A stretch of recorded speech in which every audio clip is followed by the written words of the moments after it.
It's time to get sexy, so watch Secular Sexuality live Thursdays at 7 p.m. Central. Visit tiny.cc/YTSS and call into the show at 512-991-9242 or connect to the show online at tiny.cc/callsex.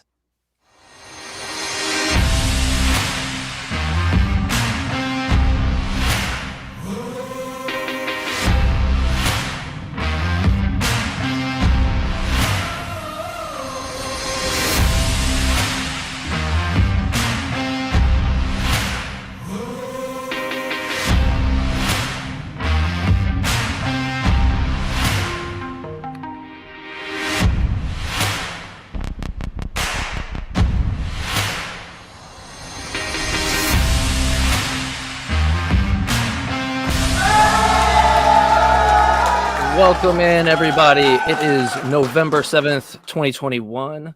If you don't already know, this is Talk Heathen. We are a product of the ACA, which is a 501c3 nonprofit organization dedicated to the promotion of positive atheism and the separation of religion and government.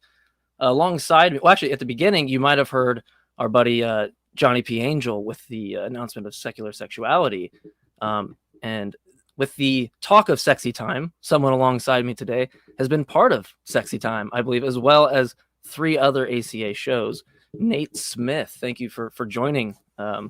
You've been on a lot of the ACA shows. I have, yeah. This is 4 out of 5, so it's another notch in the ACA belt.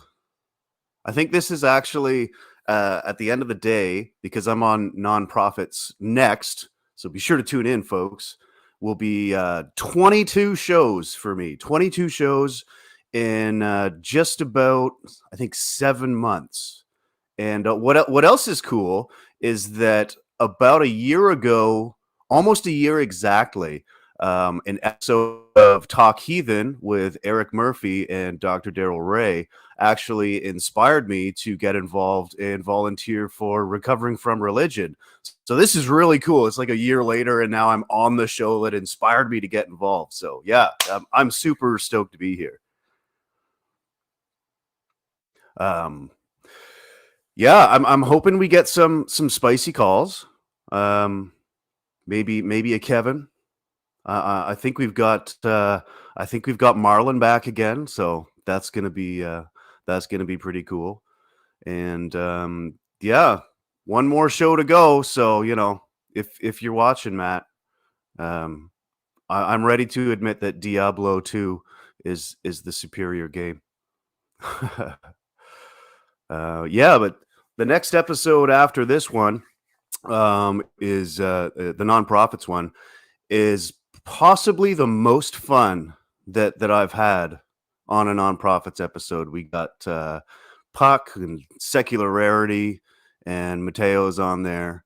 So really looking forward to seeing the reaction of the audience. I always like to go in and participate in the chat. I'm told not to read the YouTube comments, but I do. I do read the YouTube comments, JMike. And just a quick, I'll give you a quick picture because I have been on quite a few shows over the last month or so of just a quick tour of some wacky YouTube comments that I've got. I've had someone complain that my lower lip glistens too much and they find it distracting. So that was interesting. Got another comment. What was it? Oh yeah, my volume, my volume when I talk is too low, and so they can't watch any show that I'm on because they don't want to have to slide their volume up and down. And and I got another one that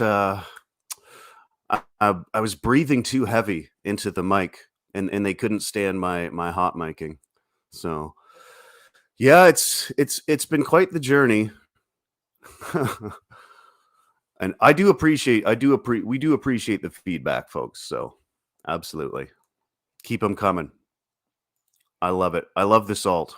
Hopefully we get some here today. Yeah. So, Talk Heathen is has been on my to-do list for quite some time. Um, I like the approach that we kind of take with ongoing conversations, so we kind of get to know the people a little bit better, and I really like that it seems to be one of the more constructive ACA shows. I think Talk Heathen, nonprofits. It's a really good nonprofits is maybe arguably the best embodiment of the mission statement of the atheist community of Austin. So yeah, really excited to do this show. It is really cool to be back. A year after an episode actually inspired me to get involved. So really looking forward to getting in here. All right, so I think we're gonna move into to some calls. Let's see. We have Artie. We have Artie in North Carolina wants to talk about how atheists sometimes sound wishy-washy when we're talking about morality. Is that fair, Artie? You're on live. Hey there. Yeah, Nate. Nice to see you. Nice to talk to you. Nice to talk to you too, Artie. What's on your mind? Good. Oh, good. Well, okay. So basically, I watch a lot of debates, and what ends up happening is the atheist tends to do pretty well, and then they get to the morality part of the debate, and then it just starts to get all like all weird, and the atheist tends to not sound very intelligent at that part of the debate. And I've seen it over and over again. So essentially, they say that without God, there's no basis for morality, and we don't have any, moral oughts and all of those kinds of things. But they're just making an assertion, and it seems a lot of times like atheists just kind of allow them to make that assertion, and they don't get challenged on it. If that makes any sense. Sure. Well, first off, you got to remember that atheism isn't necessarily indicative of other people's worldview, right? Like we're not a hive mind. We're not the Borg. So you could ask 10 people, you could ask 10 atheists, their position on a moral issue and potentially get 10 different answers. Like one that comes to mind for me is like the issue of veganism. Right, folks who don't eat anything, any animal products, and you'll get a lot of atheists who are vegan who think it's morally wrong to eat meat, and then you'll get someone like me who doesn't think that it's morally wrong to eat meat. So it just depends on who you're talking to. And since you've got me on the line, what question of morality did you want to bring up that you think I might not be able to address? Well, it's not so much, I guess, you specifically, but I think what ends up happening is people will use terms like well-being and things like that, mm-hmm. and the Christians in the debate tend to trounce all over the atheists because it's just a really weak term. Like, for instance, like going to McDonald's might not be promoting well-being, but it's not immoral to go to McDonald's. That's kind of like my way of thinking of it. Like, just because something doesn't promote well-being doesn't necessarily mean it's immoral to do it. And I think so it ends up coming off as like real wishy-washy, and basically a lot of times the atheists in the debate will sound like they're giving ground, like they don't know what they're talking about, essentially. Yeah, and the word that you use as or the concept that you use as the basis of your moral system isn't necessarily going to be well-being. I actually prefer the term happiness to well-being, but you could go either way with it. And I don't think that going to McDonald's is an immoral act either. So we definitely agree there. I think it's just useful for getting to a conversation about something that's actually more important, because we're not having atheist, theist debates about the morality of eating a junior chicken, right? JMike, what do you think? Well, hey, no worries. The power bill has been paid, so that wasn't the issue. So we're all good. I kind of caught part of it. Had a flicker of power, so I kind of caught part of it. I might be more aligned with you, Artie, in the sense of like, is your criticism against? Because when we talk about objective morals or like subjective morals, I think the distinction for me is pretty much really, like most people, is mind dependence for subjective and mind independence, right, for an objective thesis. Like you agree with, is that kind of where your issue with the realist standpoint is, that they're not actually cashing out why that's mind independent? Right. So they're basically just making an assertion that we as atheists have no basis for a morality because there is no, sky daddy or whatever in our lives telling us what what to think is right and wrong. But that doesn't mean we don't have a basis for our morality. I guess that's where I'm going with this. Okay, I see, from a theist perspective. Okay, so there's a lot to unpack there. Like, one, I just had a debate actually on moral realism and anti-realism, with the realist taking divine command theory, right? It's a Christian perspective. It's inherently a subjectivist point of view, right? I mean, you can just break this down into like, is the thing good in virtue of the fact that it comes from the consciousness of God, or is it not in that case? And if they answer, well, if they go, well, it's not having to deal with the consciousness of God or the nature of God, well, then they've just admitted to an independent standard of morality, and we don't even need the God, right? And then we're left with, okay, well, what is that independent standard? What does that look like? How can we access it? Things like that. But if typically what they do is they'll answer the first horn, right? And they'll say that, it's in virtue of its nature being good, or its intentional states or its desires. Well, that's attached to mind dependency, right? It's entirely dependent upon the mind of that agent to issue out the commands. And you're left with the question of like, is it good just in virtue of the fact that it rests within God? Because if that's the case, why can't an evil God look to its own nature and issue out commands in accordance with its evil nature? Right. And this is further compacted by the fact that scripture, like Romans 2:15, states that it's written in our hearts. And when you add that caveat, then the nature can be any arbitrary nature. As long as it's written in our hearts, we're always going to come out smelling the roses the way that the nature dictates it that way, right? You wouldn't have any difference if an evil God wrote it on your heart. And so this all just boils down to a subjectivist theory, no matter how you slice it. And I know I'm going on long. The last thing that I think is the most important is that well-being is what they're concerned about. It's exactly what they're concerned about. Think about if they want to go, if they don't want to go to hell, or they want to go to heaven, why, in virtue of what reason do they not want to go to hell? Because it impacts their well-being. That is primary. So it doesn't matter if they take a theist perspective on like what they hold. Everybody does that.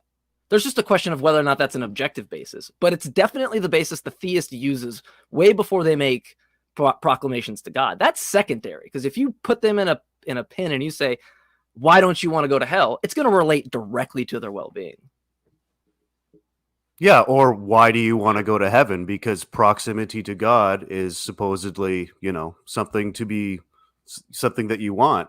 And the other thing that gets me with the objective morality thing is that, your source of morality seems to change his mind a lot. Like in the space of a few hundred years, he goes from, smite the Amalekites, kill infant and suckling, horse, and like kill them all. And then, a couple hundred years later, he's like, no, turn the other cheek. If someone, takes your coat, give them your shirt too. It's like, wait, what? I thought you were objective and you were unchanging, and it seems like you've just changed your mind. So that part never made sense to me either. Yeah, I mean, the fact that you think that the theist thinks they can ground what we call categorical imperatives of what you ought to do, right? Not just merely like hypothetical ones. That they're just left with the question of, is that grounded within the commands God gives, right? Someone's going to take that if they think God's nature is amoral. They're going to say, well, yeah, the goodness lies within the commands, but anybody can issue commands. So you're left with this issue of, okay, in virtue of what authority is that command right? But then they could also say, well, his nature is moral. We look to his nature. You're just conceding some mind dependence or some dependence there. And if they try to say, well, God's all powerful, or they try to use descriptive assessments, well, then now we're left with like, the Izzat gap or the naturalistic fallacy, right? The fact that you can tell me it's powerful and can issue commands or issue in accordance with its nature doesn't actually elucidate whether or not it's good, because like I said, the evil God can do that, right? You're just left with this arbitrariness in either case for the theist. So I think it's way worse for the theist than if I'm trying to argue a moral realist as an atheist, because at least they're taking on this burden of there are moral facts in the world independent of our desires. Now, that's the reason why I'm an anti-realist, because I don't think that's a coherent position. I don't know where you ground that. But they have a much better case as an atheist grounding that, which, by the way, most philosophers are moral realists, even the atheist. They have a much better job doing that than a theist. Any theist that tries to tell you that they've grounded objectively just misses what it means to have an objective meta-ethical thesis. They just are completely ignoring what that means. Well said. Well put. said. I hope, and JMike, I hope you're in more of these debates and can field these morality questions, because it just seems like a lot of times that's where the theist tends to gain ground in the debate. Is they make it seem like because they have God on their side that they've got the moral high ground, I guess you'd say, and we are kind of just a lowly atheist that we're just down here thinking for ourselves kind of thing.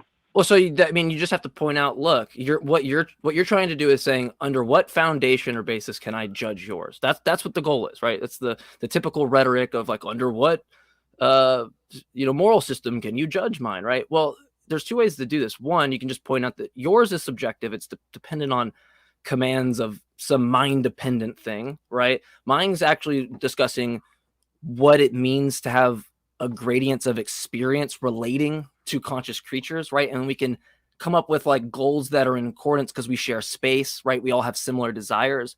It doesn't infer that there's something objective. It means we can actually make progress on the fact that we all have desires that overlap. I mean, we can still make a lot of progress. The second thing is to say, well, let's look at your proclamation of what's good. Because I bet you, if we just do it an internal critique, right? We don't use mine. We just look at what you think is good. I'm willing to bet I can commit you to things that you think are moral, but actually are permissible or things that you think are immoral, but are actually permissible as moral in virtue of God. Slavery, killing infants, putting their head underwater himself in Genesis 6, or commanding it to someone in 1 Samuel 15:3, right? If you just ask them these questions, they're going to have to go, well, I agree with it because God says so. And you've just won the battle. You've just said, okay, you're just a slave to some thing that a book says. That's not morality. That's confusing morality with obedience. They're not the same thing. Yeah, that's a good point, right? Like if I make a mistake and treat my child harshly, or some other mistake with parenting, I don't drown the child and make another one, right? And that seems to be Yahweh's approach is, well, if at first you don't succeed, drown the whole world and try again. That's not something that any modern person would think is a moral position. And I'm always suspicious of those. I think this is a Susan B. Anthony quote, but I'm always suspicious of those who claim to know what God wants, because it always seems to be what they want. You know what I'm saying? Yeah. So, well, guys, thank you so much. That was a lot of good information I have to unpack there, and appreciate you having me on your show. Yeah, well, thank you for calling in. I'm sorry we had a little hiccup, or I had a hiccup at the beginning, so I hopefully hit the points that you were trying to address in the absence. So that was brilliant. Well, hey, we'll call in again. We'd love to hear from you. All right, thank you so much. No problem. All right, so now that I'm back and I'm here and I'm visible and Not pulling my own hair out. I don't have to awkwardly vamp for 3 minutes when at the beginning of the show. And congrats, because that takes some skill, right? That does pick up for two people. So if you ever worked a job where someone doesn't show up and you got to do two jobs, then you know how that's like. Anyway, so since I didn't get to this, if you want to join and help support the show and actually get some added benefits like not having to deal with the pesky slow mode and things like that, you can look under this video to see a join button. That helps support us. If you want to directly support us, you can look below the live chat, and there's actually a way that you can directly support us without any issues of not actually having where you think your money should go to where it should go. And so you can avoid all that. And then you can also donate to us by becoming a patron and supporting us there. And that's at tiny.cc/Patreon. TH. I always want to say talk heathen to me, but we've changed that. So make sure you go tiny.cc Patreon TH. And so I didn't want to leave you with all the announcements of things. I didn't know if you covered it, but it's always good to go over it again if you want to directly support us. It helps us a lot. And so, I don't know, Nate, do you want to move on to some calls and see if we have anything else interesting for? Wait, this is a call-in show? Yeah, I had no idea. If you didn't know, well, it was a Nate vamp for 15 minutes show for a minute. So I would love to talk to some more folks. I think we've got some good callers on the line. So you go ahead and pick, sir, since you're the host and I'm the guest. I will defer to your wisdom in call selection. All right. Well, my wisdom goes to the T instead of the A, and that's the theist. So we're gonna go to Marlon, and Marlon is from the Philippines, and he wants to talk about a prayer that's been answered. He says he has proof of it in form of a video. Not sure that we're gonna be able to see the video, but maybe we can have him elaborate on the incident and why he thinks God is responsible for the prayer being answered. Absolutely. I've heard Marlon call in before, so I'm excited to hear what you have to say, Marlon. Go ahead. Hello, guys. How are you? Doing good. Doing well. Doing better. Are you feeling blessed, atheist? No, I'm not. We can move on to what you have to call about. Well, I am, because I have a lot of my answered prayers come in the form of blessings all the time based on my commitment. Awesome. Okay, so you have a claim. Yes. The claim is that prayers are answered. Okay, can you present an example? Yes. Last night, I have prayed for financial assistance for my family and me to get by this week. And before going to bed, I also have this habit of recording myself before sleeping as a photographer and a videographer. Mm-hmm. By my So house. you regularly videotape yourself sleeping? Yes, I got interested of it from watching vlogs on YouTube and Twitch, by watching video streams. Like, I want to get in on it. Oh, hey, Marlon. And then, so if you videotape yourself regularly, did you happen to catch the can of Mountain Dew materializing from your last call? I remember you had a dream that you were thirsty and you found a can of Mountain Dew. Did you get that on video? no, not that. But I had the one where my breakfast food multiplied on the spot. Okay, so I'm a vlogger and I post it on Facebook. Okay, so help me out here, Marlon. You went to sleep. You had financial issues. Okay, presumably something came and access to you that solved those problems. I woke up one night and see this thick mist around my room coming from outside the window. And then right after that, the entire place started shaking, like there was an earthquake. I could feel my bed rattling back and forth.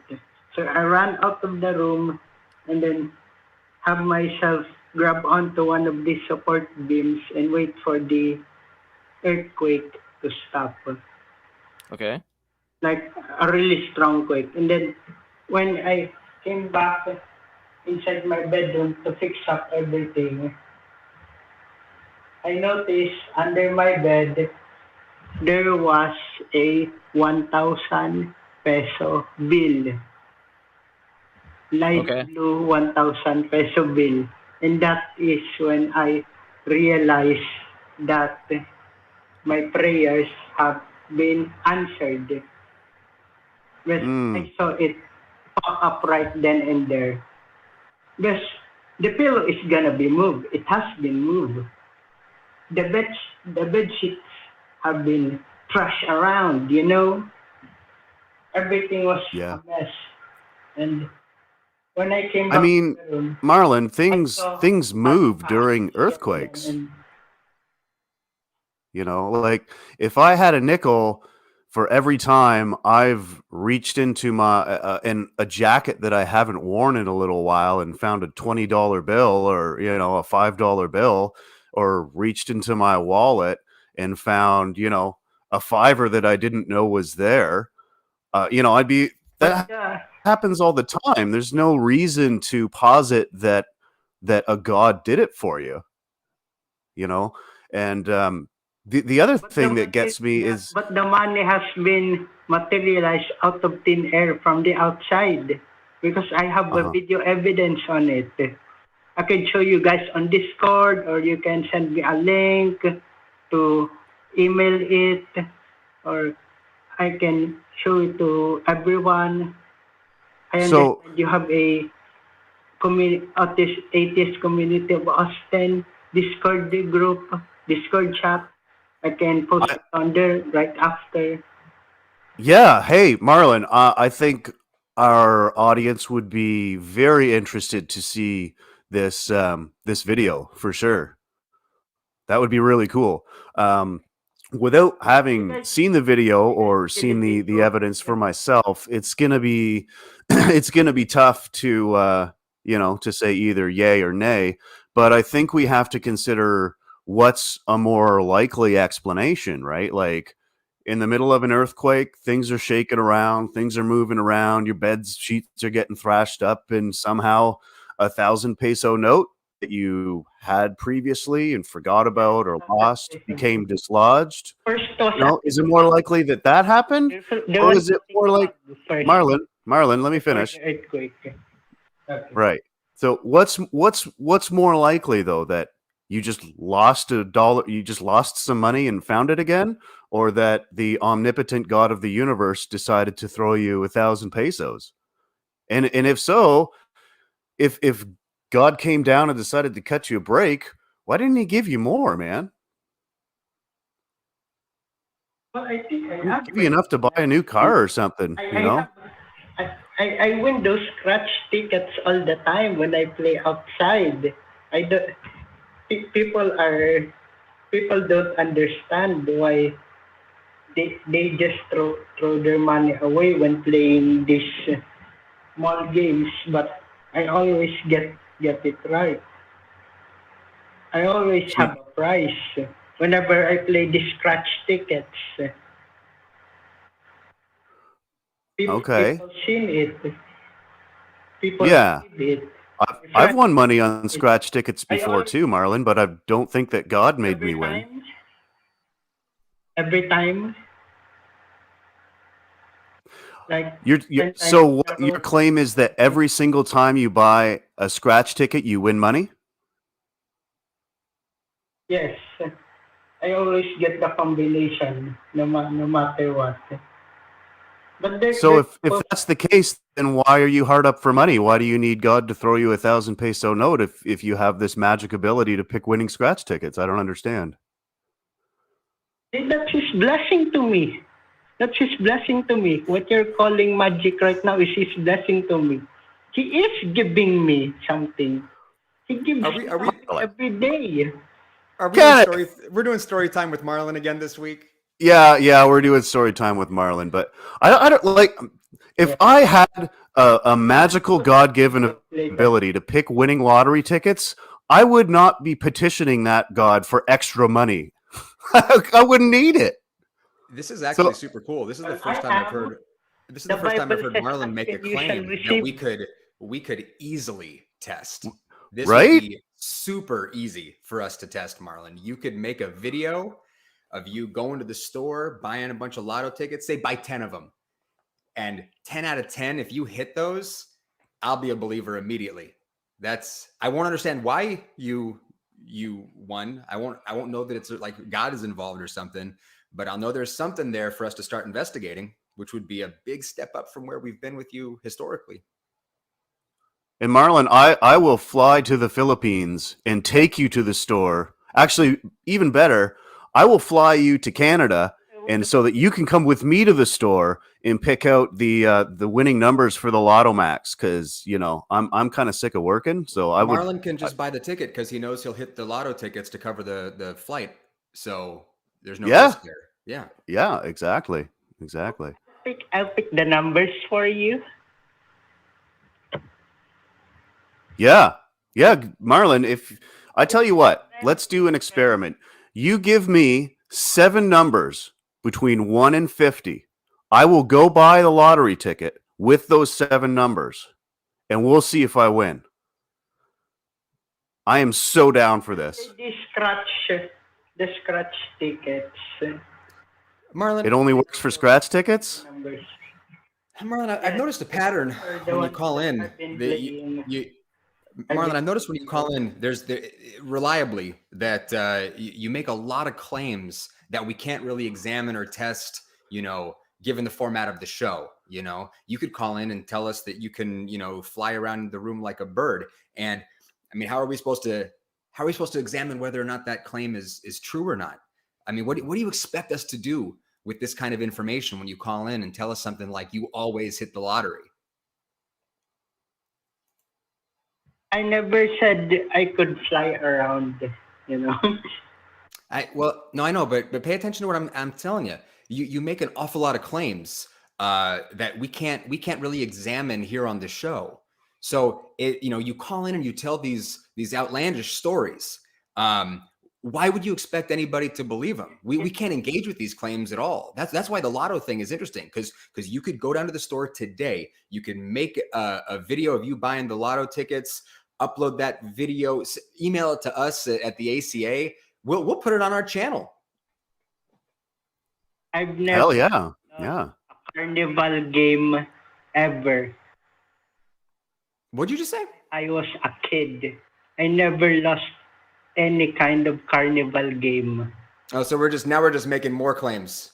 This isn't useful, Marlon. If you're just gonna keep saying stuff.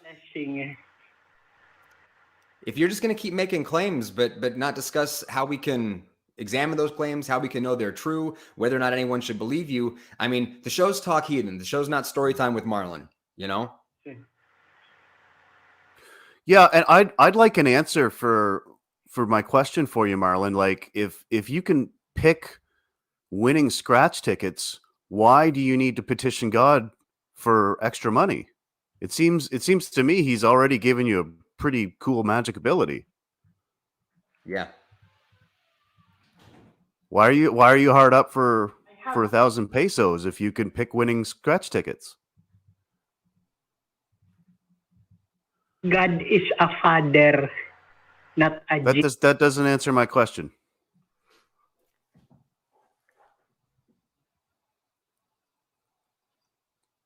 Are you going to answer Nate's question, Marlon, or are we going to move on? What's your question? How can a person with the magical ability to pick winning scratch tickets be hard up for money? Because at the beginning of the call, you said you were praying to God for financial relief to get through the week.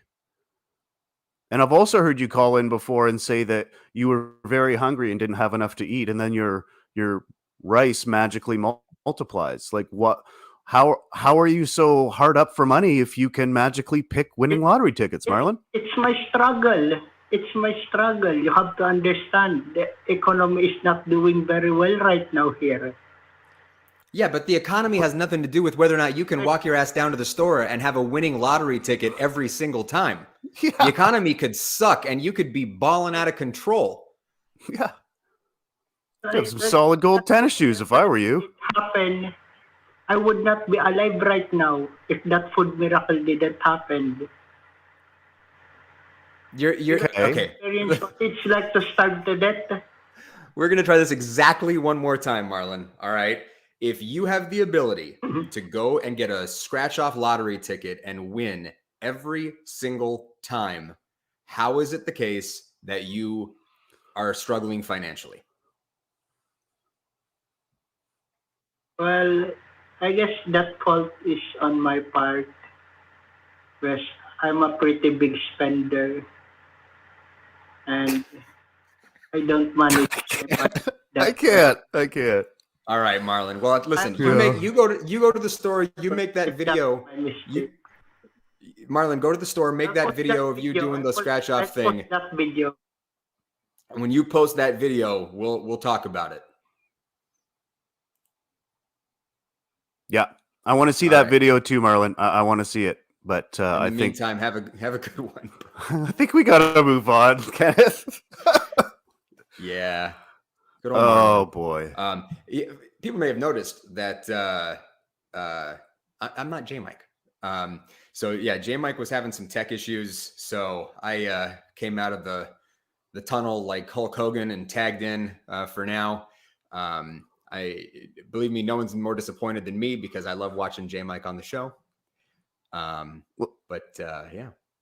You know what it was? I prayed not to be left alone on Talk Heathen on my first ever appearance, and Kenneth materialized moments later.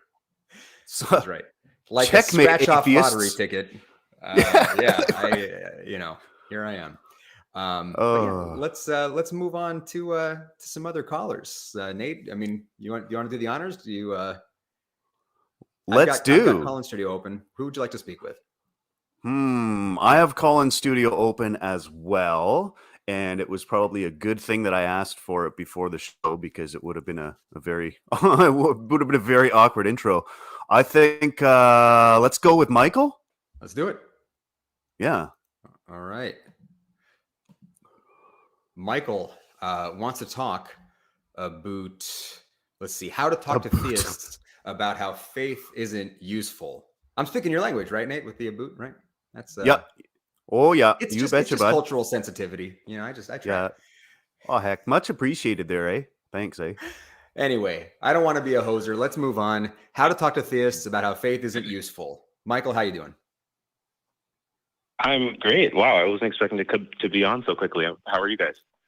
Hey, your prayers have been answered. We're good. Doing well. So, my question, basically, because I've never technically used the term atheist, but around 2021, I have started toying with the term. I think was mostly not using the term just out of stigma, but I've not believed in God since basically I was like 15 or 16. But the question now is, as I have theist friends that I'm talking to, I've realized that faith there's not really much use for faith. One can make an argument that maybe in like very, very trying situations, having faith might help you get through it, whatever. But the reason I'm calling is when I'm trying to convince them of this, oftentimes they come back with, well, you take lots of things on faith. And I'm like, well, I have evidence-based opinions, but take for example, the earth being round, which I like fully believe. I believe that experiments have been done and can be done to prove that, but I myself have never done such experiments. So like in a way, like, and a religious friend of mine pointed this out to me, in a way I do take that on faith, but like, it's not faith because like the possibility to do the experiment is there. I just like haven't really felt the need to do it because it's common knowledge at this point. So like, what would you say to something like that?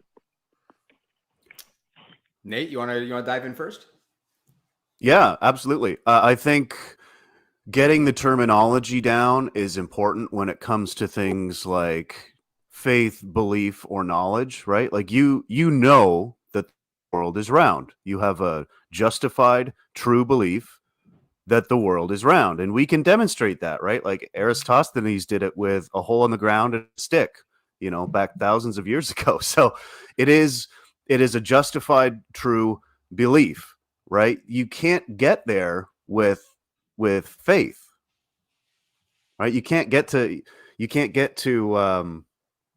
faith being a useful way to demonstrate something. I'm kind of reminded of Anthony Magnabosco's street epistemology videos, where he approaches theists and gets them basically to think about how believing something on faith is not a good way to get to truth, right? Because folks who believe different religions and believe in different gods use the same faith to arrive at their conclusions, but they can't all be right. So, faith is not good for that. So I would recommend definitely checking out those videos if you're looking to have those conversations more effectively. Yeah. I recommend Anthony's stuff 10 times out of 10 for sure. There's an interesting thing that I'm hung up on, which is, so faith is definitely useful. And in fact, oftentimes when I'm talking to believers and they're talking about the reasons why they believe stuff, their beliefs are pragmatic. Their beliefs are about the usefulness of those positions, those conclusions, right? So if you're framing it in terms of, but what is faith useful for? That's why I like using the question with people of, do you care about whether or not your beliefs are true as a starting point? Because if we can agree on that we value coming to true conclusions, then we can compare faith with something like skepticism. Okay. We can talk about skepticism as proportioning your beliefs to the evidence versus faith, which is the reason people give for believing something when they don't have evidence. Okay. So if we're talking about something like believing the world is round, okay, you're proportioning your belief to the evidence. You are not using faith. You're still a skeptic. Even if you haven't run the experiments yourself, okay, you can still defer to experts and the people who have run the experiments and still be a skeptical guy. And if you want to run the experiments, you can, okay? The contrast to that would be, with faith, you'd be hanging your hat on nothing. If there was no evidence, if there weren't experts out there running the data and doing things to establish, what shape the earth is, and you were just like, well, there's a book that says it. It was revealed by God that the earth is round, which it wasn't, by the way. Right. Then you'd be on equal footing with the religious. So yeah, you can still hold your head up high as a skeptic, even if you haven't, Elon Musk your ass up into space and taken a look for yourself. Right. Yeah. Well, because I guess something that and thank you for that. That makes total sense. I think something that I've been wondering about, because I grew up I would say maybe casually Christian. Like we went to church once to twice a month. But my family is fairly religious, and I'm about to turn 30. And so I have been non-religious since I was maybe 15, 16. But I haven't really started questioning the sort of for lack of a better word, merits of the Christian faith until recently, until I stumbled upon some of Matt's videos and some of your videos. And so it's sort of making me ask a bunch of questions that I never really asked before, even though I haven't believed for a long time. And this idea of faith, it's interesting that you say that it is useful, in that it has a function for people that have a place for it in their life. And so I'm trying to basically take stock of a lot of my beliefs and see what makes sense, what doesn't make sense. And I just realized recently, I'm wow, I genuinely don't know, capital N, know that the earth is round. I totally believe it. And I'm by zero means a flat earther at all. But let me just butt in for a second, because knowledge, you don't have to have certainty to have knowledge. right? So Nate was Yeah. using JTB, justified true belief, which you'll find is a common, definition of knowledge that's out there. It's not a perfect definition of knowledge. There are some things you can do to play around with it, but it's pretty useful. If you're talking about knowledge and saying, well, I want to have justified true beliefs, certainty isn't in there anywhere. Good point. So you can justified, know, you can know the earth is round without being 100% certain. And what's great about this definition of knowledge too is it leaves your knowledge open to revision, because you can think you know something and then find out you didn't, and adjust your beliefs to and the evidence. basically sharpen that. Yeah, that totally makes sense. Is it sort of like tied to the whole like brain in a vat thing? Like, I can't know that we're not that, but like just going off of functionally what is in front of my eyes, I have to work with the evidence that I can see, feel, taste, touch, smell, etc. Yeah, I would argue that you can know, because, okay, so we're gonna have to throw another definition on the table, which is the definition of truth. So you'll hear a lot of folks on this channel talking about truth being that which corresponds with reality, right? Or what is consistent with reality. Okay, so here in reality, you've got tons of evidence that you're not a brain in a vat. Here in reality. Could reality be an illusion? Yeah. Could it all be the Matrix and you're, a brain in a vat? I guess. Do you have any reason to think that's the case? Probably not. So yeah, you can say that you're not a brain in a vat. You can't say you're certain. Oh, interesting. And something actually clicked just now when you said that. Yeah. So because I think I've heard, I don't know, someone either on this channel or maybe Atheist Experience channel say that like knowledge is a subset of belief, and I like could never really quite wrap my head around that. But you actually kind of just made that clear. Yeah, I mean that's the whole thing, man. I mean, and one thing that you'll find a lot of folks in the theist community doing is trying to sell you certainty, because certainty, the idea of certainty, it feels very safe. It feels very secure to be able to go, well, God told me this, therefore I can be certain of stuff. It's a trap because you really can't. They're just pulling that out of their asses. Yeah. That's such a good point. Yeah. And I would rather have questions that can't be answered than answers that can't be questioned. Word. Amazing. I love that. And then, sorry, if I can just say one last thing, and I'll totally let you guys go because I know you have other callers. That was one of the things that led me to questioning my belief and eventually dropping Christianity altogether, was because like my parents raised me to have a very much questioning mind, and they specifically always raised me to believe anytime someone tells you that something is always something or never something, they're going to be wrong 100% of the time. Like that's the only thing that's absolute, is when people give you an absolute that they're most likely wrong.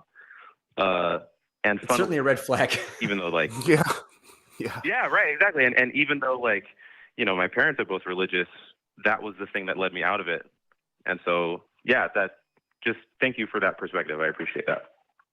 Sure, man. I mean, yeah. So the more you look at the, studying epistemology, and yeah, Anthony's a freaking great resource for that.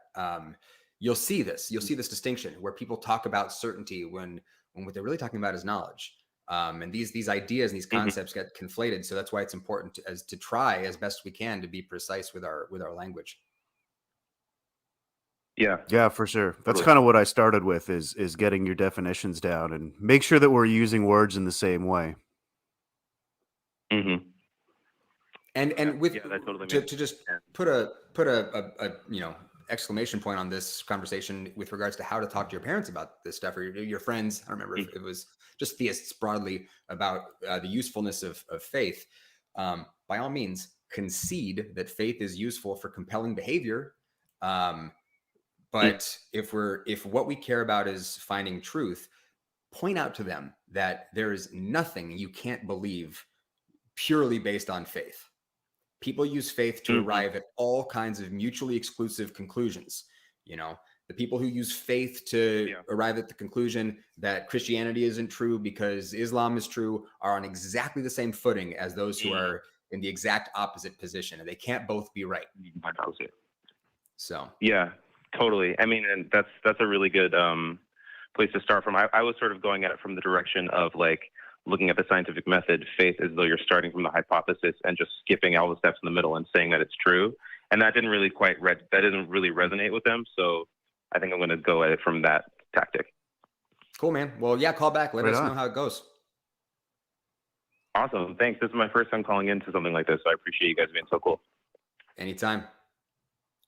Glad to have you, Michael. Cool. Cheers. Thanks. Have a good one. Yeah, these You are too. difficult conversations to have. And you're absolutely right, Nate. Starting with definitions is it's freaking critical. Absolutely. And, you know, Michael's situation kind of echoes my own experience because when I was a kid, I grew up in a very religious family and I deconverted, you know, around early teens. And my mother was always encouraging literacy, always encouraging me to read, think, blah, blah, blah. And it's like, well, you know, you kind of created this monster, right? Like, Yeah. you know, you wanted me to read the Bible. I read the Bible, and now I have all these questions, and this just doesn't fucking make sense, man. Like, this is whack. Like, what about this Sure. part? What about this part? What about this part? And then they're like, no, shut up, Nate. Go to your room.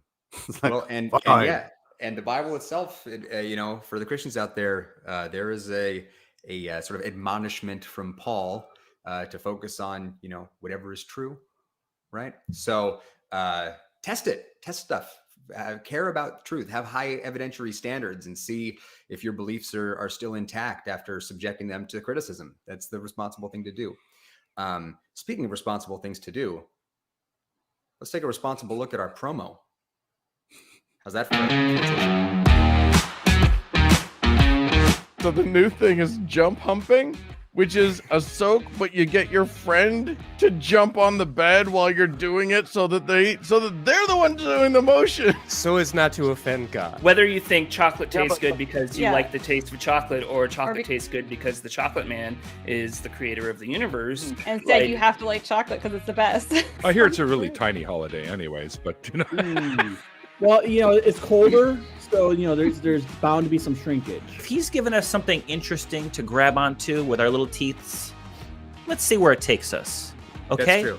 And before anybody says anything about the little teeths, Johnny still has his baby teeth, and we're not going to shame him for that. I don't want to beat up on anybody unnecessarily, especially if their view of it is, well, it's atheism with some extra steps. Okay. Everything is atheism with some extra steps. Put the spirit can on. Thank you for that. Okay, we're gonna put our hands on here. Was that? Oh, there's the hand. Sorry, it takes a little bit to get over there. Come on, I gotta put my hand on here. There we go. There we go. Okay.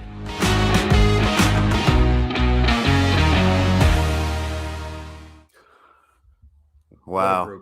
What a group of people. I think that's probably the most uncomfortable Dan's ever been on an ACA show, I have to say. It was so good. Just the crawl in. I love it. Anyway, enough of celebrating what a great group of people we have here at the ACA. I'll tell you what, we got a couple callers waiting. We've got one's been on the line for quite a bit. We got Charles in Texas who thinks many atheists are wishy washy, and who says he has a stronger explanation about where morality comes from. And if call-in studio will work for me, here we go. Charles, how you doing? Hello. Where did morality come from? Well, it evolved, and I think the thing that would help is to understand the mechanism by which it evolved, which seems to be something that a lot of people don't get exposed to. And so here's how it happened. According to my physical anthropology classes in college, and honestly, it's a little bit of he didn't frame it as morality evolving. He was just talking about how evolution worked. This is how I have interpreted based on the lessons in college class. But the definition of evolution is changing allele frequency from one generation to the next within a population. So the population is the unit that is evolving. Individuals don't evolve. Anything that the DNA allows the DNA to increase the number of occurrences of itself in the next generation is a benefit to that DNA. If a mutation causes an individual to be willing to sacrifice himself to save multiple other people within that population, that DNA will exist more in the next generation. And so that is where altruism comes from. It is more beneficial to a population if they have some ability for individuals to self-select, to sacrifice themselves for the better of the whole population. And so, when they say in the foxhole, somebody throws himself on a grenade, why would an atheist do that? Well, we all have an instinct to do that. It's calibrated differently with different people. We're a combination of, genetics plus how we've learned in our lifetime. But that's essentially how, we sacrifice for others. And we sacrifice more for people that are more similar to ourselves. So family members, the DNA is more similar to your DNA. And this is ultimately kind of where racism comes from, too, because every critter has to make a determination if another critter is one of them or is not one of them in order to determine how much they're willing to sacrifice to provide for that other individual. And different people are calibrated differently on that. But I don't know. Are you still hearing me? Oh, we're still hearing Yeah, you. no, I'm hearing you, and I don't disagree that natural selection has certainly put pressure towards altruism, and that human beings being a social species, that's sort of where that comes from. But I'm curious, where are we getting to the evolution of morality here? Like, yeah. Well, maybe there's a terminology difference here, but I think generally there's consensus that a greater amount of altruism in a person is considered a greater moral morality. But the basis, the physical universe, you could say there's no basis for morality, but what we decide, hey, that's good, that's a person being good, that's a moral person. Well, tends to coincide. There's definitely a point of diminishing returns. If somebody's perfectly altruistic, say if I had some moral revelation, decided to, as of today, I'm going to be perfectly altruistic, and I give away all my money, and any time that I have food, I give that to somebody else, and I don't consume anything for myself, and I'm just giving it all away, perfect altruism, I'm not going to last very long. It's a good point. Yeah, but that's fine. That still can help the population. So you're not the only one who's carrying your particular sequence of DNA. No, I understand that, but what I'm just drawing attention to is if you said that generally people look at this and go, the more altruistic someone is, the more moral they are. I don't think so, because if somebody's perfectly altruistic and they just flame out in 2 weeks because they've done nothing to take care of themselves, because all they've done is take care of others, that's going to be a problem. And if like a lot of people did that, that's going to be a huge problem. Whereas if we were to sort of plot out if somebody is, generally altruistic, but while still taking care of themselves and taking care of their family and doing what they've got to, on a longer timeline, they could potentially do a lot more to positively impact the world. And be more likely to pass on their genes. Yeah. But that would, I would say, is the basis of where morality comes from. Is what? This analysis of how your actions affect other people? I'm not saying that people need to completely self-sacrifice or they're immoral. I'm just saying that the basis of it is making basically appropriate decisions to benefit the population, putting that at higher than the self. Now, it does not help the population for individuals to ignore their own personal needs. Right. It benefits the population for each individual to take into account their own, the most immediate thing they can do is to make sure they're going to survive. But there are calculations where the population at large entering into the equation so that you can make a more informed decision about how it's going to help everybody. There's a point at which helping yourself personally starts to not help everybody. And this is why when we feel, hey, that was a good person doing a good thing, it's because we've evolved a sense that that person is benefiting the DNA survival and for expansion into having more occurrences of itself into the next generation. Yeah, I'm not sure where I'm getting hung up here, but I don't think I'm coming with you on this. I think that I don't think morality is tied to survival, or like the proliferation of our species or making more humans. I think the evolution of underneath all the layers of where our conscious selves start to say, yes, that's good and this is not good.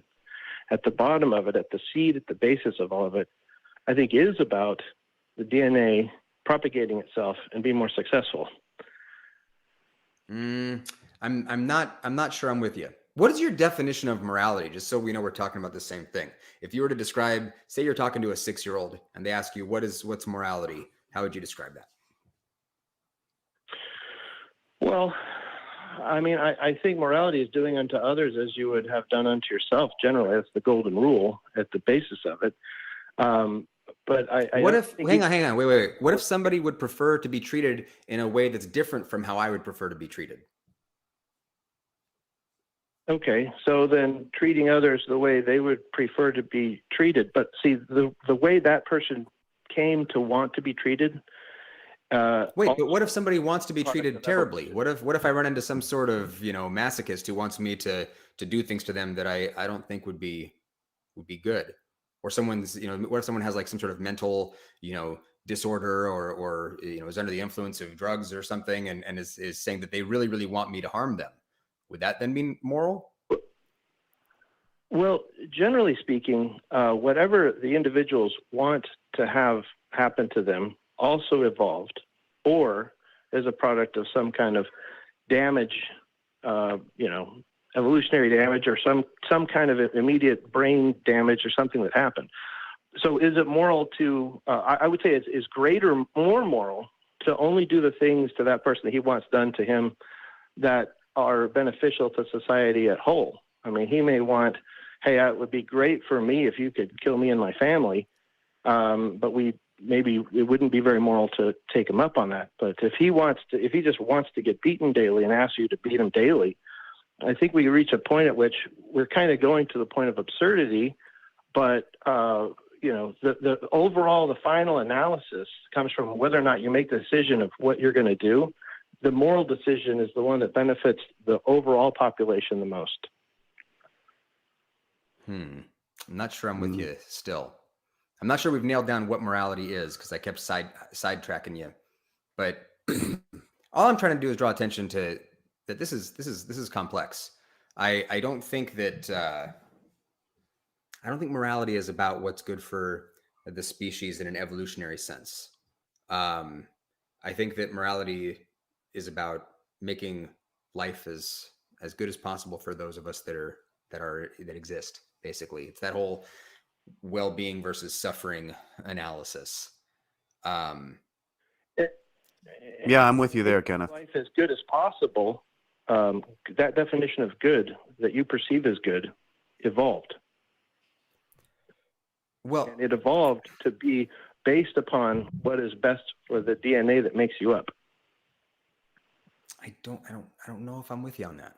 Are you kind of going with it? Sorry, Kenneth. Are you going with like sort of like a Dawkins selfish gene kind of point? Is that what you're getting at, Charles? I haven't read his stuff on that, but I mean the basic idea of the genes are selfish. I mean, yeah, I mean they are. It is the DNA from the moment that the first thing started replicating. The first proto-virus, that whatever it was that was the first thing that started replicating, that there were more of them in the next generation than the last one, based upon if they had an advantageous set of instructions. And that's still going on today. So today, what we perceive as wanting or thinking is good for ourselves, or how we even perceive the universe, though even the fact that people can deceive themselves, was evolved to have just the right amount that seemed to be so far the most successful way for the advancement of this DNA as it competes with all the other DNAs that have gone on their own ways over the past. Well, you're not going to get any argument from us about whether or not, the way we are is, ultimately a byproduct of natural processes. I was getting a chat from JMike, and I want to point something out, and I want to encourage you to call back in when he's on the line, because I don't want to try to make his argument, for him. But it sounds very much like you're equating what is with what ought to be, or suggesting that because something is natural, that it is therefore good. Like there's a value judgment being smuggled in based on an assessment of what is natural okay, or what is considered beneficial from an evolutionary standpoint, which would be two different things. So I think that, yeah, again, I love what JMike sent, but you'd be better off talking to him because he'd have fun with this. But I mean, I agree with some of the things you're saying, but I think that it's just probably a lot more complex. Yeah, I agree with a lot of what you said too, Charles, and I think that you and Dawkins were right that we are little more than vehicles for our genes. But I don't know how you get to morality from that. Yeah. Well, this may be. I think that in the basic way I could say is that there is no objective morality, right? So the only thing that we could do in the universe doesn't care. It's just rocks. It's just particles. Evolution is just water flowing downhill. It's the same thing as everything else, and we flow towards a state where we're desiring of things because desiring those things is what benefits the DNA that is inside us. And, would you agree that once we arrive at those places where we, you know, if we based on all of what's in our DNA and our social constructs and conditioning, once we arrive at what we want, that you know, how we do want to live, how we don't want to live, that we can make objective assessments about how we can get there? Yes. I mean, but not that we will be correct. I mean, we can only try. So the more, you know, the better our dialogue and the more engaged we are and the more creative and thoughtful in our coming up with things to talk about and how we approach it, we can get ever closer to the best, you know, a better future for ourselves. I mean, to me, that's the ultimate purpose is to, you know, we got to define our purpose. And I think that's right in alignment with what a good definition of what our purpose ought to be. I don't know. I think we can be right and wrong when we're talking about making moral decisions. If I'm like saying, you know, I want my, if I don't have kids, but if I did have kids and I wanted them to be healthier people, I could say a moral decision would be to, you know, feed them vegetables from time to time, you know, make sure their nutrition is all right. And maybe a morally bad decision would be to, I don't know, keep them locked up in a shed and not let them go to school. Like, I think we're safe saying that some things are objectively right and wrong with respect to our goals. Yeah, but again, I mean, your sense of wanting to protect your children evolved, and you want to protect them more than other people because they share more DNA, and they're kind of charged to you based on how we evolved in order to place them in your charge because they were born to you and all this kind of stuff. But it's not that if, by example, killing your kids for some cosmic reason was going to lead to the preservation of a million other kids, then the DNA would tell you that the moral thing to do is likely to do what seems completely wrong. And I don't know. It's simply that at the end goal, I think, because there's no ultimate moral standard in the universe, other than what we can decide is going to be. But I think even what we decide is going to be is derived largely. What makes sense to us is derived based on what the DNA has determined is going to make sense to people, that because it wants to expand and be more numerous in the future. Well, I don't think DNA wants anything. I was just going to say that. Yeah. No. I mean, I use the term in a colloquial sense. Sure. Here, what we use to say "want" is to mean that whatever is successful is therefore, and you can almost only do it in hindsight, right? This worked, and so therefore, it's going to be more likely to be the strategy that is chosen in the next cycle. Got it. Sure. Well, hey, listen. Again, I would encourage you to call back in when JMike is hosting again. He seems super interested in your call, but we got to move on. Have a great weekend, and thanks for calling in.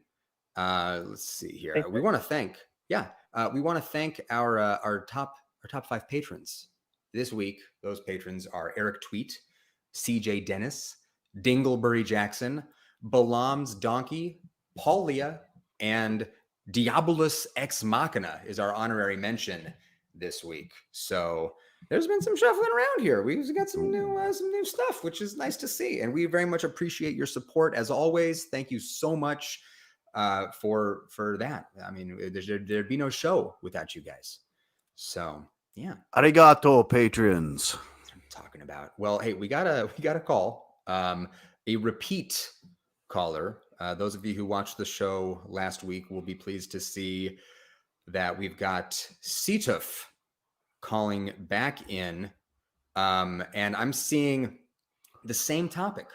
You want to talk about abortion again? Is that correct?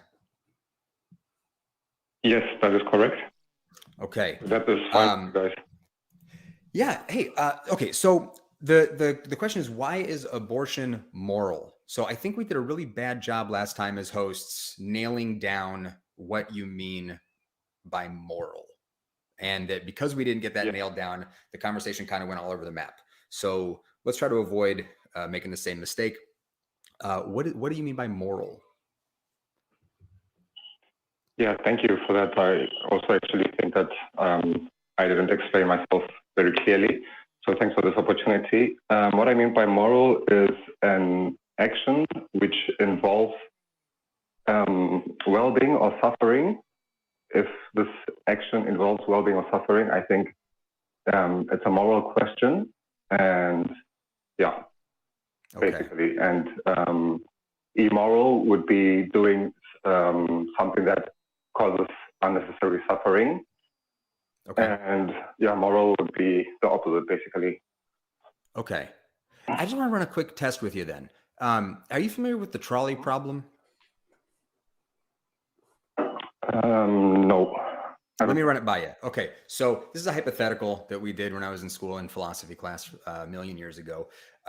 So let's say that you are standing at the switchboard for a railroad, and some diabolical villain has tied 5 people on a train track, and the train is coming through, and you see that if you were to throw a switch, you could divert that train onto another track where another diabolical asshole has only tied 1 person to the train tracks.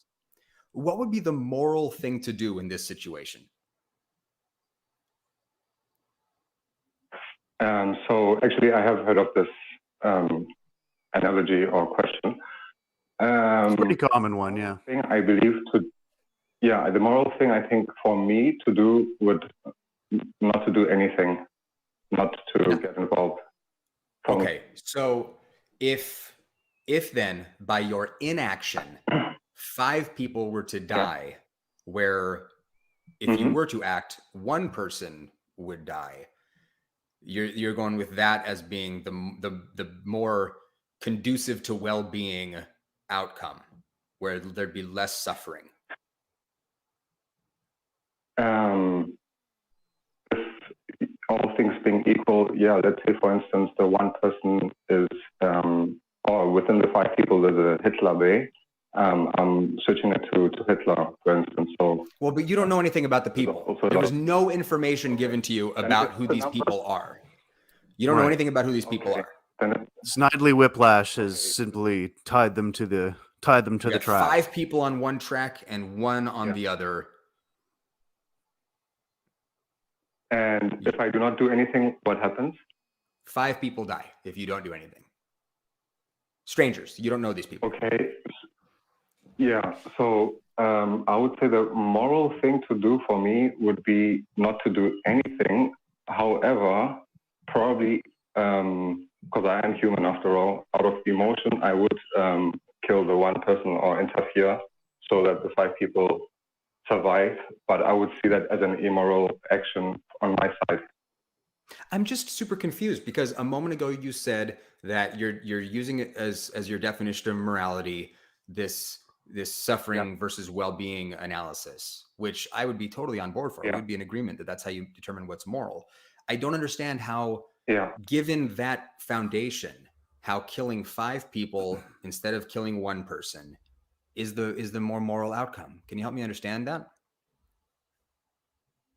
It's the fact that I'm not doing an action, I think also, because if I am interfering, then that one person is dying because of my action. But if I'm not interfering, somebody's dying, people are dying who are going to die anyway, and I did not interfere. So that's like how I'm trying to rationalize it. I've not really thought it through. It seems like you're kind of just abdicating the test, though. You're just kind of, you're doing the ostrich thing, and you're just burying in your head in the sand and be like, la la la la. If I don't see it, if I didn't cause it to happen, then I don't have to take this test. You're kind of abdicating the test itself. But is that not an option? I thought there was an option. No, it is.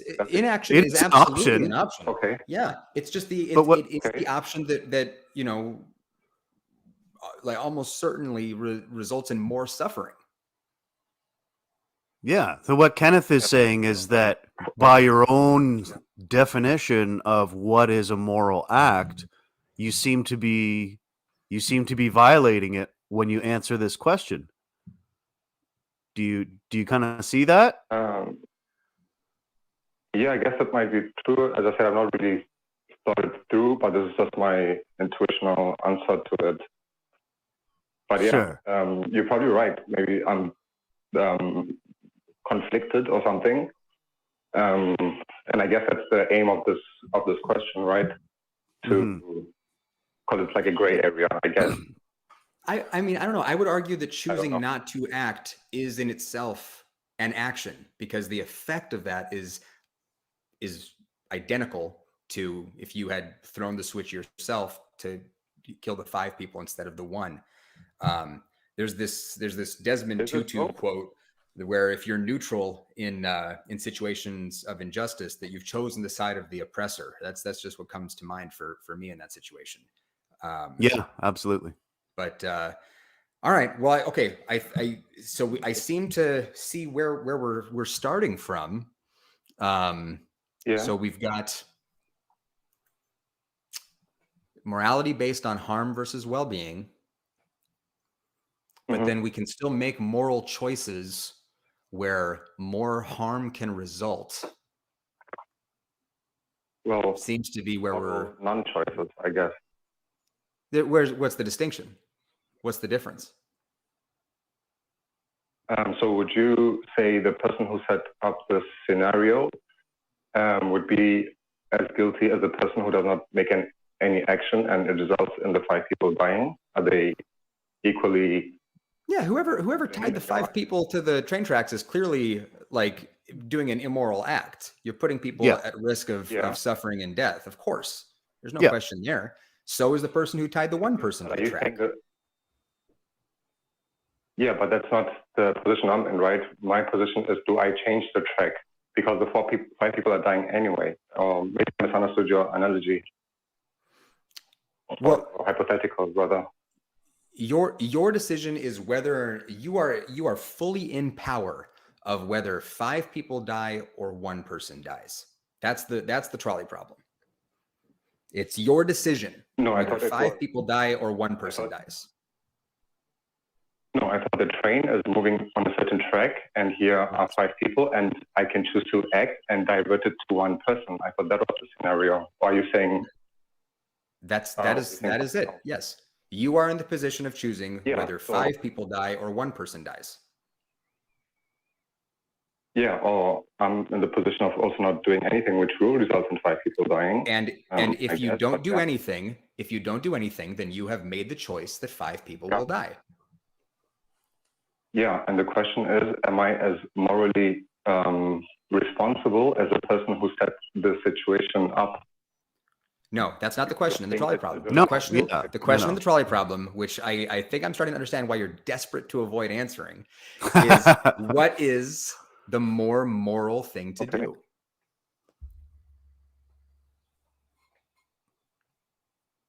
I would say not to interfere would be more moral. So the more moral choice in your judgment here is for 5 people to die versus 1. You're choosing 5 people dying versus you choosing 1 person dying. Yeah. I choose 5 people to die versus me being responsible for the death of 1. Yes. So you would rather be responsible for the death of 5. You would rather be responsible for the death of 5 than to be responsible for the death of 1, is what you're telling me. I'm saying I don't agree that I'm responsible for the death of 5. You are responsible. By your inaction to divert that train, 5 people are going to die. So you are responsible in this situation for 5 people dying instead of 1 person dying. Okay, I'm fine with 5 people dying versus me being responsible for 1 person dying. That's what I'm saying. He's saying that he doesn't feel responsible. You're playing the word game. So you are fine with being responsible for 5 people dying instead of being responsible for 1 person dying. That's what you're telling me? Not entirely correct. What I'm saying is I'm fine with letting 5 people die versus me being responsible for 1. By your choice. By your choice. You are letting those 5 people die because of what you are choosing to do or not do. Mm-hmm. Choosing not to do something still is a choice to let those people the death die. Of 5 people. Yes. You didn't set up you didn't set up the, this diabolical system, but you are faced with the choice. And by doing nothing, you have made a choice and you have accepted responsibility in this thought experiment that we're doing. Do you see how that works or no?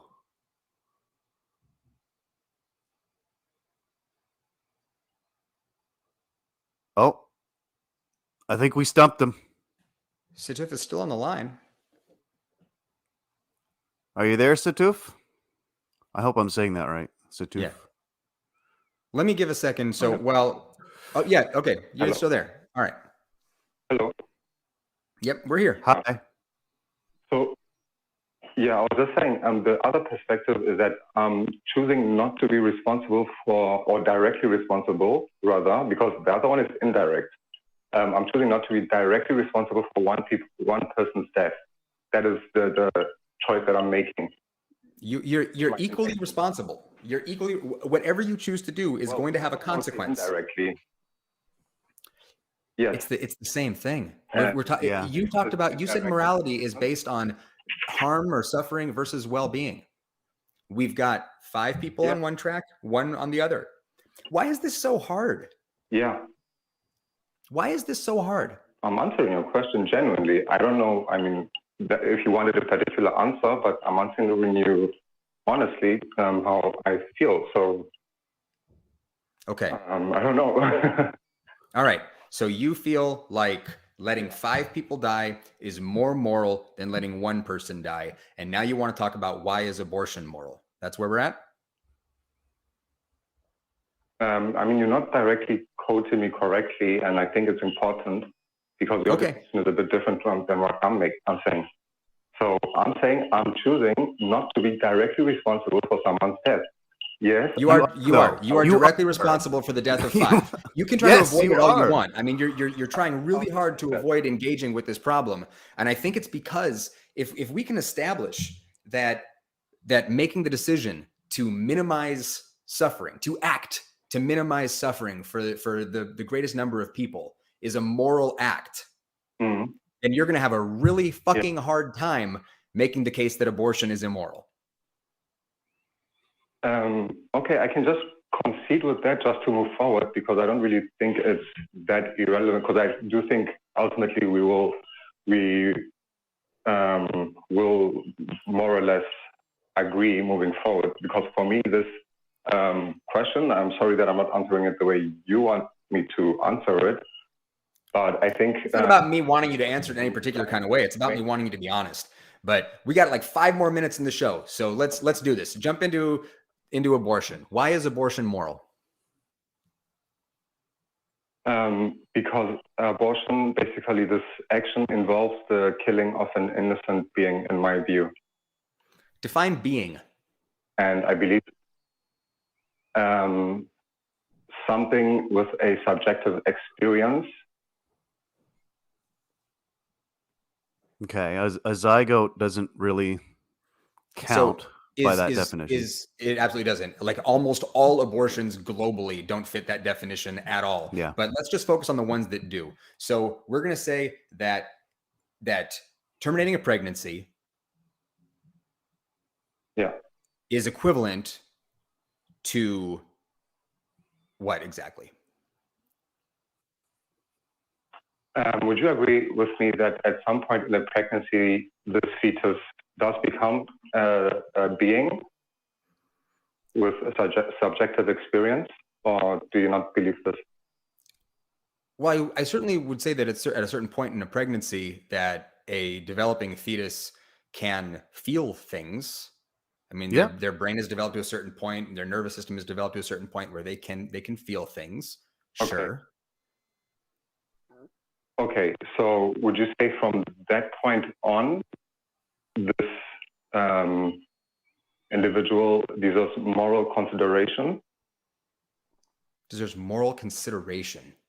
Sure, absolutely. I would grant you that. Yeah, absolutely. That doesn't necessarily compel a woman to loan her uterus to that being. Yeah. But a minute ago, you had no problem with letting 5 beings die. Yeah, I don't get it. A second ago. So, like, what are we talking about here?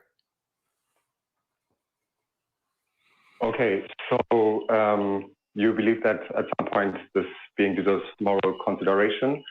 Then I would say less moral consideration than those beings on the train track. Why was it okay for those 5 beings to have their lives snuffed out in the trolley problem, but you want to play by a different set of rules when we're talking about a developing fetus? I'm not necessarily playing by a different set of rules. Maybe if you hear me out, you will understand my position better. Okay, well, hurry up. We got a couple of minutes. So do it quick. Okay, so let's say then if you grant that it's a being at some point, would you not say then it's wrong to make an action that kills this being? No, absolutely not. There's all kinds of situations in society where we recognize that terminating the life of a being is a morally right thing to do. Absolutely. It's completely situational. Okay. Okay, so are you saying it's because the mother is her body and she can do whatever she wants with her body? We haven't even gotten there. But I mean, the question of bodily autonomy is almost too easy right now, because we're talking about something completely different. Okay, there are all kinds of situation where you would recognize that terminating the life of a being, to use your terminology, is a morally right thing to do. Yeah, probably but I'm just talking like beingness as a grounds for arguing, well, you can't terminate the life of a being. That's just wrong. Meanwhile, in the trolley problem a minute ago, we had no problem with terminating the lives of 5 beings. Yeah. So, well, I think we might need to go back to the drawing board on this stuff, man. Because if you're that shaky, if we can have a clear conversation about morality, and then you're going to try to make arguments about what is or isn't moral, this whole thing feels like a giant waste of time.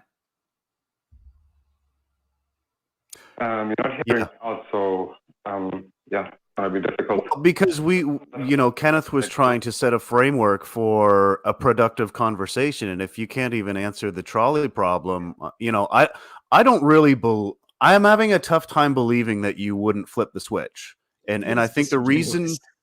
Right, like I'm thinking that the reason that you don't want to answer that question is because you kind of do realize that it's going to back you into a corner.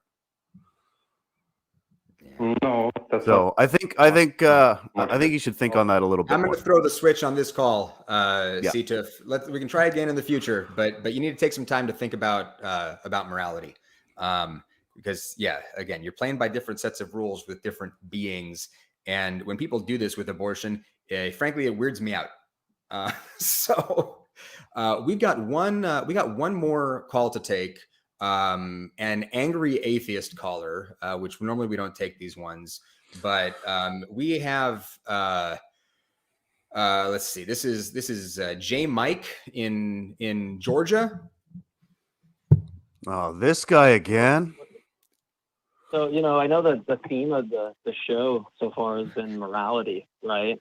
I think at the beginning of the show, I had made declarations as an anti-realist, but I think now, we've established an objective wrongdoing here. And that is that I just had to go to the bathroom for like 2 minutes and I came back and somehow I morphed into Kenneth. I'm starting to think that that's objectively wrong. I don't know if I'm even an anti-realist anymore.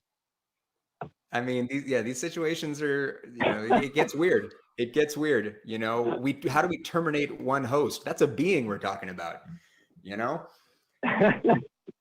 He's a thinking boy. He's just a boy. Maybe Kenneth was sitting in the backup host spot, just being like, "Oh man, I really want to take a crack at this," and there was some divine intervention. I was on the couch. I'm watching a football game, and I get this panicked call from the producers going, Mike's having some text. Anyway, it's a bummer that the audience doesn't get more JMike. Well, hey, I didn't want to take away from anything. Me and a couple of the screeners thought it'd be funny, but I did want to say thank you. Show has to be run, so thank you, for filling in on that. Because I suspect that Marlon may have prayed that you had technical difficulties. Right. It's just another reason to praise the crew for what they do behind the scenes, because when things like that happen, you got to plug and play on the fly. You got to call an audible at the line, so to speak. Can we bring up the crew cam to just acknowledge these wonderful human beings, the objectively morally good core people we have with the crew? Can we get the crew up? Here we go. Look at them with their snazzy t-shirts. Look at this. Look at those shirts. And a mug. Oh my Jason's always got a flex. He's always got a flex with his mug, doesn't he? Everybody go back and watch Jason on Nonprofits with his sweet. I'm calling him Reverend Daddy Jason from now on, just because of how he looked on Nonprofits the other day. But JMike, we'll have you back on soon, right? You'll be back on here in no time. I hope so. I mean, unless Marlon keeps praying to prevent me from getting whoever's praying. There is that. Yeah, then okay. All right. Yeah, he does have limited magical abilities, though, as he's already established. Right. All right, Mike. Well, we will talk to you. It's just an excuse that me and Nate need to do another show now. I mean, because we didn't really fully get to do one. Now it's just obligated that we have to do one. So yeah.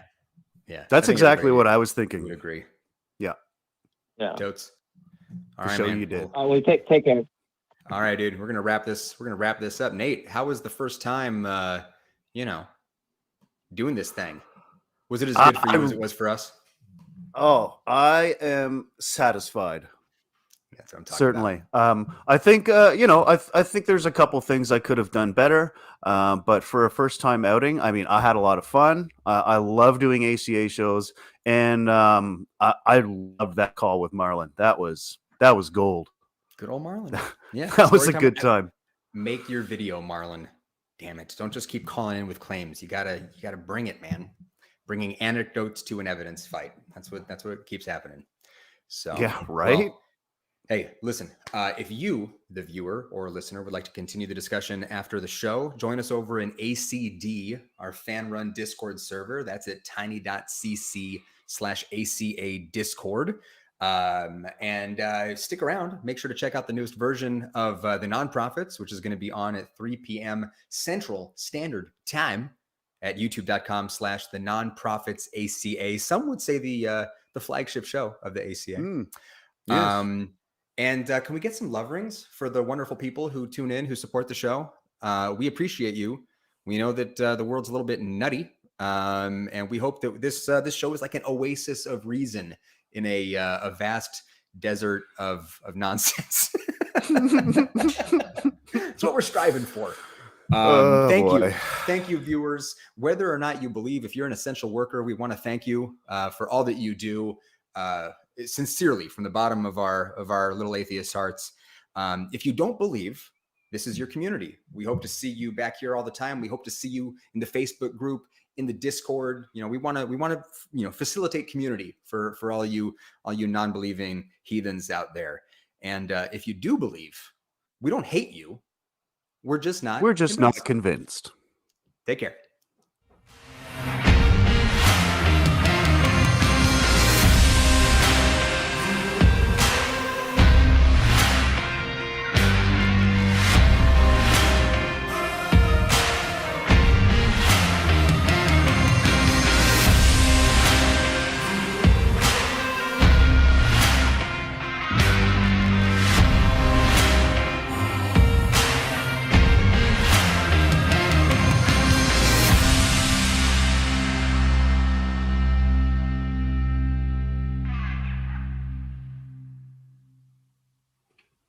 We want the truth, so watch Truth Wanted live Fridays at 7 p.m. Central. Visit tiny.cc/YTTW and call into the show at 512-991-9242 or connect to the show online at tiny.cc/calltw.